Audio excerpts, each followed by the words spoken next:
Hey Capricorn, I'm Eleanor and welcome to Peaches by Starlight Tarot. This is your 4th week of February, pick a card reading, although the timeline is fluid. So whenever you see a title that feels like it has information for you, then go ahead and click it because it's going to have, when you're meant to hear it is when that's going to draw you in. And if nothing does resonate, it's normal because they're general. So if you want a personal or private, go ahead and go to my Etsy page and you can get an email reading that's designed specifically to what's going on with you. And no one else's energies will be involved.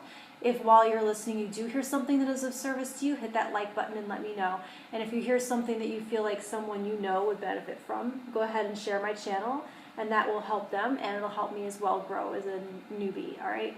I have readings coming out every week and once a month, so if you subscribe, you can keep up with the story as it unfolds and with the narrative.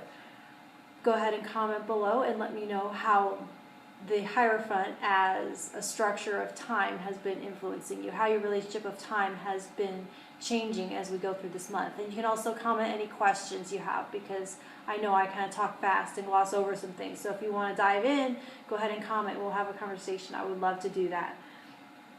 This week I'm using the Goddess Oracle and the Marielle Tarot. And this is stack 1, stack 2, stack 3, and they're timestamped below. This card came out in your annual. This card came out in your monthly. The Hierophant is your monthly energy, talking about convention, structure, things of that nature. And then the here and now being in the moment. And so when I shuffle those cards and they come out and talk about them, when I talk about them, you can see those videos linked below to get more information on when I was gabbing about that stuff. All right, stack 1, Capricorn, you have the 3 of Wands, 2 of Cups, and Ishal, creativity. So the 2 of Cups, traditionally it does mean just like a partnership, a union. It typically is romantic, like couples and stuff like that. This particular deck, the Marielle Tarot, is deeply and intensely spiritual, and it means so much more. It is going to be talking about the gravity of union, of attraction, the inescapable gravity that is the glue that holds matter together, basically, that keeps atoms, what makes a molecule cling and not just it creates order as opposed to chaos, basically. It is intensely attractive. And the 3 of Wands is talking about the generative power of that, by those things colliding and those things being pulled and coming together, what comes from that. So like when 2 people come together and create a baby. So whether you are creating art in this sense or creating a baby in this sense, it's the generative power of 2 things coming together and creating that third energy. And that can mean so many different things. But because we're talking about the Hierophant as being, you're subject to the rules of the Hierophant during this month. And in this sense, with this week, it's about time. And so there is a sense to overthrow the authority of the Hierophant, that you have to ground yourself in the present moment and ground yourself in the process, to where the Hierophant, I feel like, would be judge things based on an outcome and have a timeline in mind and have a lot of rules and structure around how it's supposed to look in the end. That's not where you are. You're in the process itself and in the pleasure of the making itself. And that's where you have to be. That's where you're going to be the most productive and find the most pleasure at this time. All right, stack 2. Strength. 4 of Wands. And Amaterasu. I imagine I pronounced that wrong. I apologize. So, and this is beauty, speaking on beauty. So I'm feeling the Hierophant in this sense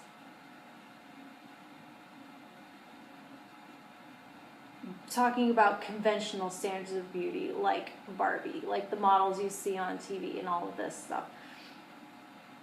In this deck, the Strength and the Four of Wands, they kind of combine to make a very magician-like energy and a very creative and a very originative, like, take this tree, its branches reach up into the sky, and it is doing like the magician does and taking from above and grounding it in below.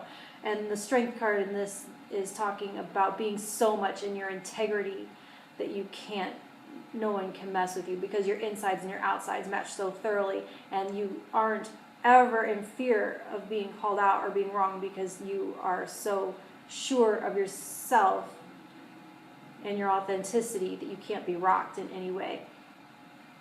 And so there's no fear of judgment when you're creating yourself as you feel divinely guided to. And so there's a sense to where that strength and that confidence comes when you no longer you're overthrowing this Hierophant by no longer relying on the world to mirror back to you what you are. That your identity and your sense of beauty is no longer something that you're handed, that you're born with or not. That is something that just is, and that you have to rely on the external to reflect back to you what that is and dictate to you what that is. But you already know what it is. You already know it's beautiful because you did it. You created it. It came from you. It's not handed to you. You put it out there. And so it's not ever, you don't ever need a mirror or someone else to reflect back to you that beauty, because you created that beauty. You are that beauty. You can see it already because you put it out rather than having it reflected back into you. And in that sense, that grounds you in the present moment, in the here and now, because now you're no longer looking to change yourself into some future thing. There's no more existing in a future time when you can match up and meet the expectations of this Hierophant of whatever TV tells you you're supposed to look like, or whatever these certain false BS standards are. You're generating your beauty from your integrity from within, and you're creating it, and you decide right now what that looks like. And so that in that way you can live totally and completely in the here and now, in the present moment, because there's no more standards to change yourself. Change does imply that dimension of time, right? Because in order to change you, I just hope that makes sense on its face. So you're no longer subject to that because you're perfect right now, right? Okay, stack 3. The Hierophant reversed, which is interesting. King of Swords and Tara centering. So we've got the Hierophant on one side and he's reversed on the other, and then we have the card of centering, which would be the kind of existing between the two. It's almost like they're reflecting each other in a fountain, right? You got the Hierophant up here and then his reflection in the water below, and where you're existing on the surface, right in between them, as this King of Swords. So to make that make more sense, the Hierophant is, think of things that come with a uniform, as it were, that might, a lot of times it does mean like a physical uniform, but it's like a set of prepackaged beliefs. When you talk about something that comes with the uniform, it's the set of prepackaged beliefs that come with an identity, or identifying with a certain group or a certain set. So right now,